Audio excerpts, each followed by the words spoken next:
Hey guys, welcome back to the channel. Today we're part 3 of the Viscount Vinson CycleKart upgrade. We're improving the braking system, adding lighting circuits, headlights, taillights, functional brake lights. So let's show you where we are and let's get started.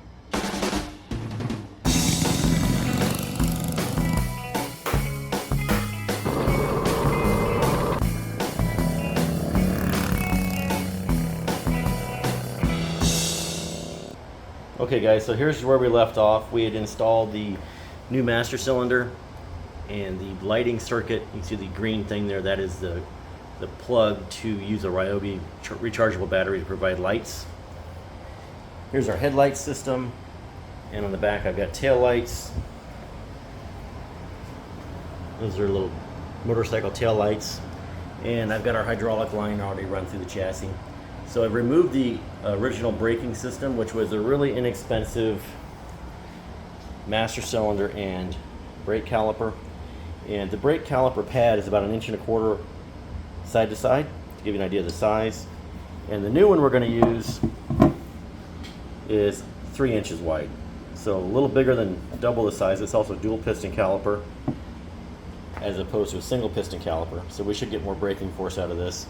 And this, no reason this doesn't work. It does in fact work, but with as heavy as my cart is, I felt a little bit heavier braking system might be a good idea. On my son's cart, we've got a really heavy duty brake from a CBR 600 sport bike, or GSXR 600, excuse me, I always get that mixed up. So these are Yerf Dog Spider Box, I think that's called, master cylinder, or brake calipers, and I've got 2 of them here. This one comes with the little bolt that's required, and this one comes without the bolt. So to use this one, the black one that you find on Amazon or places else, you have to get the BMI Yerf Dog bracket, which is a used bracket that comes with this little bolt.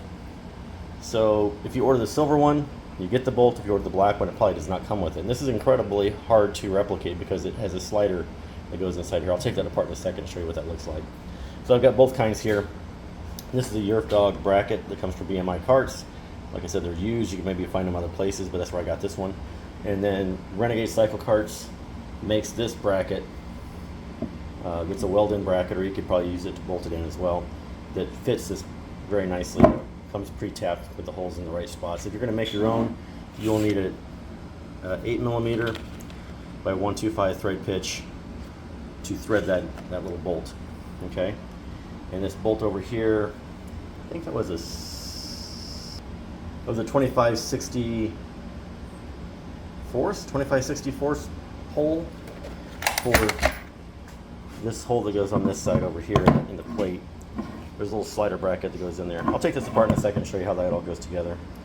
And there's an Allen key over here to take this off. So what this thing does, the entire thing, this bracket mounts to these bolts, but the whole thing slides in and out on these little rods, just like a regular braking system would. If I can get it to pull apart while it's sitting here. You see it pulls apart and goes back in. Gives you some adjustability and when you install it. So good stuff. I'm going to take that apart right now and show you how that all works. Okay, so you're going to need a 2.5mm Allen key for this part and a 12mm wrench for the other part, for the other nut. Get this one out first. So there's that little flat spot that's against the bracket that holds the whole thing in place. And this little pin pushes in and out.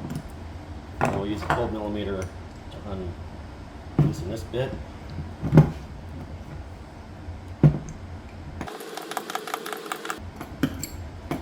When you go to install this for the final time, you want to use a little bit of Loctite so this doesn't loosen up on you while you're driving, because it will, heat cycles and vibrations, these things do get pretty hot.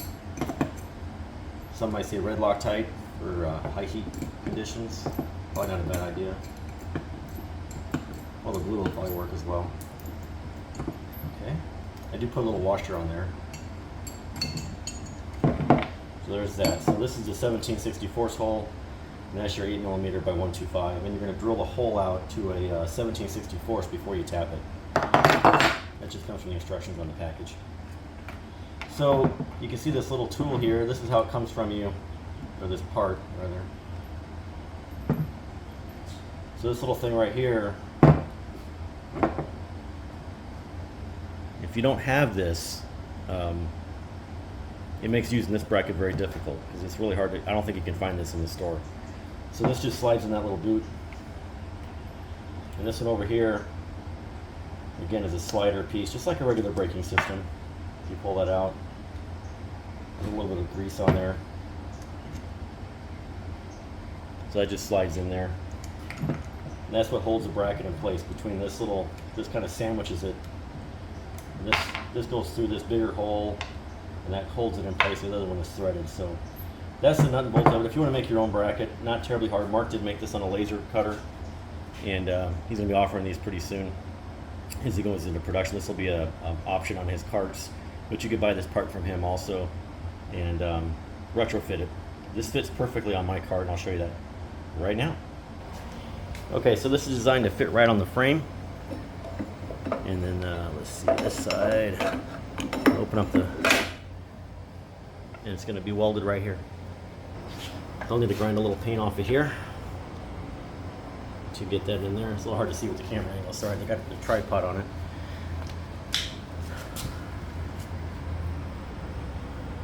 That's how she looks on the caliper, or on the disc brake rather. And yeah, so that'll be the next step, is to get this thing welded in place and hook up the hydraulics. So I completely forgot to mention, we now have an Amazon storefront, and these hydraulic brake parts are available there.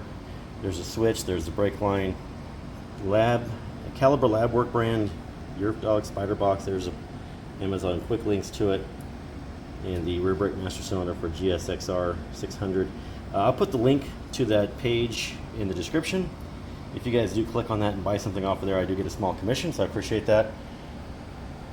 And then also our Etsy page for CycleKart t-shirts. Check that out. So I mentioned our Etsy page. My son designs these t-shirts. This is the CycleKart workshop shirt, the Dennis Thomas tribute shirt, and his designs of his CycleKarts are on the back. My son did make these t-shirts up, and they are for sale, so if you want to order a t-shirt, you look good building your CycleKarts. So, all right, carrying on. Okay, so we removed the paint where the weldment's going to go. You want to do that so that you have a good weld. And I really couldn't get my grinder in there, so I end up using just a file to scratch the paint off this area here. So it's not a very big piece, but you know, big enough to do the job. Yeah, so let's get this mounted up and get to welding.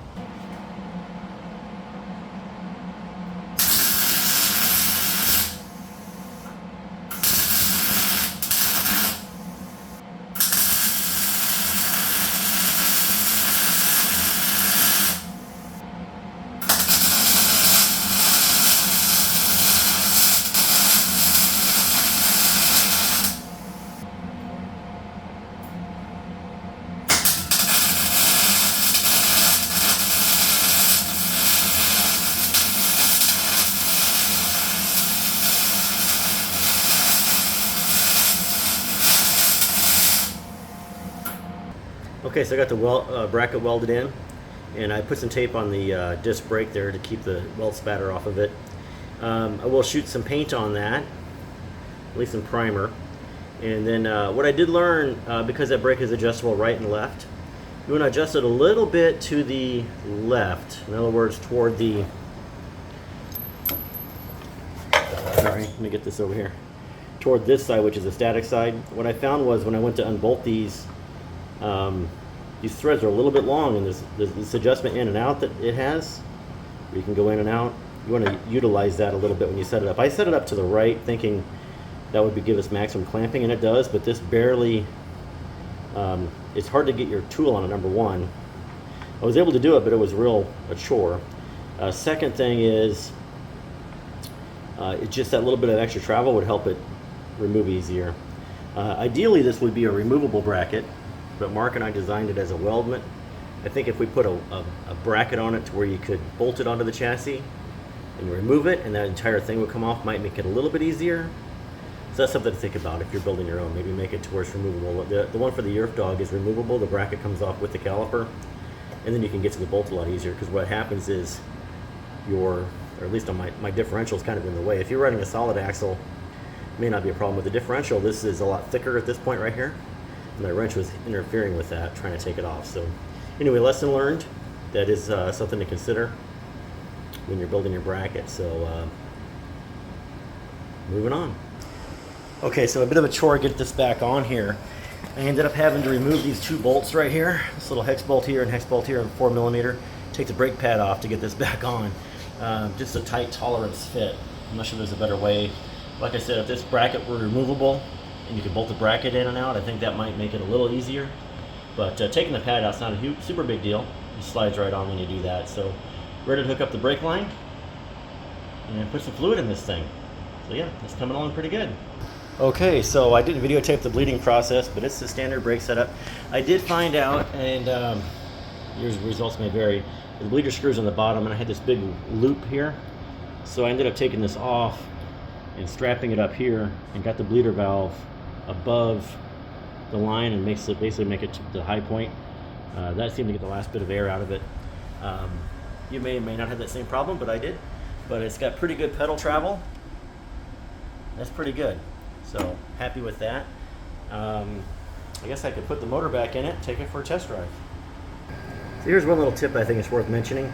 When you're putting your chain back on, you're going to put the closed end in the direction of travel. So in other words, the open end opposite direction of travel. So if your cart's going forward like this, the chain, that part's going forward. Now the motor's not bolted down yet, but it gives you an idea where this chain attachment, how this works best. Because as you get momentum, hopefully this won't throw this off. If it's the other way, it could possibly throw it off by whipping it backwards. So I haven't had a chain come off, knock on wood. Anyway, carrying on.